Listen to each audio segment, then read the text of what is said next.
Hey, Good Sam. This is Pastor Zach. And I'm Pastor Jed. We are here with your Tuesday recap. This past week, we finished up our series on the power of words.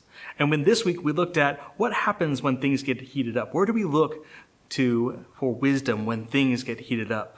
It's amazing how things get heated up. Things get heated up because we are different people. We root for different teams. We have different priorities. We are moving in different directions.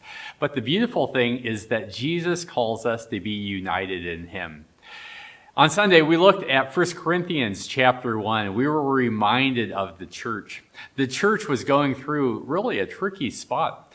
Paul's writing to the church because the church is having this huge disagreement. They're having this huge struggle. And what are they fighting about? They're fighting about who they're going to follow. Some people say, we're going to follow Paul because he is the church planter.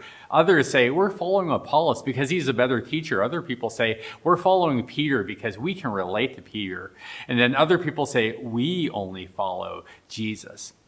And Paul says, don't let disagreements rip the church apart. I want you to come together in unity. And so you set aside your preferences. You set aside the things that you hold dear in order to focus on Christ alone.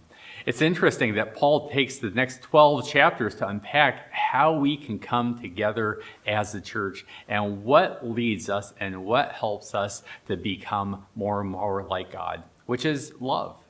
Paul, in chapter 13 of Corinthians, says this: love is patient, love is kind. Love does not envy, it does not boast. It is not proud, it is not rude, it is not self-seeking. It is not easily angered, it keeps no record of wrong. Love does not delight in evil, but rejoices in truth. It always protects, always trusts, always hopes, always perseveres. Love never fails. What we're reminded of is if love never fails and we're called to be like God, then our words are to be filled with love. Our words are to be patient. Our words are to be kind. Our words are to be gentle. Our words are not to puff ourselves up or to boast. Our words are to be other-centered, to be inviting people into relationship.